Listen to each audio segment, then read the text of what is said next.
Tapi harus kita ketahui, harus kita pahami, orang meninggalkan sholat ini bukan berarti orang yang tidak masuk masjid, tidak masuk musola, yang sama sekali tidak pernah bertakbir, rukuk, sujud. Bukan. Terkadang orangnya bertakbir, orangnya berjamaah di masjid, orangnya berjamaah di musola, tapi dianggap tidak sholat. Kenapa? Karena tidak mengetahui ilmu-ilmunya sholat, sehingga sholatnya tidak dinamakan sholat. Berjamaah dia di masjid, berjamaah dia di musola, istiqomah, bahkan mungkin yang buka pintu, bahkan mungkin yang azan, bahkan mungkin yang ngimami. Tapi ketika ditanya satu persatu dari ilmunya sholat, dari syaratnya sholat, dari rukun-rukunnya sholat, dari hal-hal yang membatalkan sholat, satu dua yang dia bisa jawab, satu dua yang bisa dijawab. Syaratnya sholat berapa? Disebutkan 4 atau 5. Yang lainnya kemana? Nggak tahu, nggak mengerti. Rukunnya sholat disebutkan, ini itu disebutkan komplit. Ketika ditanya satu persatu, takbiratul ihram yang benar bagaimana?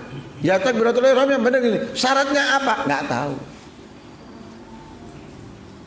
Dibaca Fatihah sama dia hafal Fatihah. Ditanya syaratnya Fatihah ada berapa? Nggak tahu. Apa aja yang harus diperhatikan dalam Fatihah? Nggak ngerti. Rukuk, mengerjakan rukuk, ditanya syaratnya rukuk bagaimana, nggak tahu. Syaratnya sujud bagaimana, nggak tahu. I'tidal nggak tahu. Duduk di antara dua sujud nggak tahu. Tahiyat akhir nggak tahu. Loh. Kemudian yang membatalkan sholat dia juga nggak mengerti. Ada berapa jumlahnya dia nggak tahu.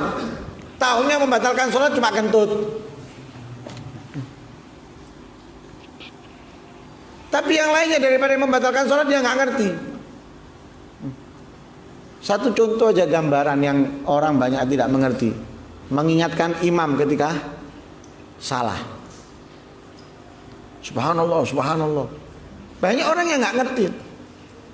Kalau niat mengingatkan itu dapat membatalkan sholat, harus diiringi dengan niat zikir. Harus diiringi dengan niat zikir. Tapi rata-rata orang yang mengingatkan itu ngiling no niate. Ayo coba tanya, kamu mengucapkan subhanallah untuk apa? Ngiling no imami salah. Loh, itu membatalkan sholat. Nggak niat apa-apa? Enggak, cuma niat ngiling no. Loh, membatalkan sholat. Ini banyak orang yang nggak mengerti, dan itu terjadi di masjid-masjid, bahkan musola-musola. Lah itu seperti orang yang nggak sholat. Kenapa dikatakan seperti orang yang nggak sholat? Lihat Nabi. Ketika Nabi masuk masjid, ada orang sholat tanpa tumak nina. Salam diparani sama Nabi, didatangi. Sholli, fa inna kalam tu sholli. Katanya Rasulullah, sholatlah karena kamu belum sholat. Loh, ini orang habis berdiri, habis ruku, habis i'tidal, habis sujud 2 kali. Berdiri lagi, baca Fatihah, baca surat, ruku, i'tidal, sujud, duduk di antara 2 sujud tahiyat. Setelah salam, Nabi mengatakan sholat, kamu belum sholat. Nabi mengatakan loh, sholatlah, kamu belum sholat. Diulangi sama orang tersebut, sama dengan yang sebelumnya sholatnya, tidak ada perbedaan. Nabi pun mengatakan sholat, kamu belum sholat. Setelah berulang beberapa kali, lalu dia bertanya, loh ya Rasulullah, aku ini sudah niat, aku sudah takbir, aku sudah baca Fatihah, aku sudah ruku, aku sudah i'tidal dan lain sebagainya. Kenapa engkau memerintahkan aku dan kamu mengatakan aku belum sholat? Katanya Rasulullah, sholat itu seperti ini, diajarkan oleh Rasul. Takbir, baca Fatihah, kemudian surat, ruku, tumak nina, i'tidal, tumak nina, sujud, tumak nina, bangun dari sujud, duduk di antara 2 sujud, tumak nina, sujud lagi, tumak nina. Begitu juga seterusnya. Ini sholat. Ini yang dinamakan sholat, adanya tumakninah. Lah ketika hilang satu rukun aja dianggap dia tidak tumakninah, tidak sholat. Makanya kata Nabi, dia sholat tapi dianggap tidak sholat.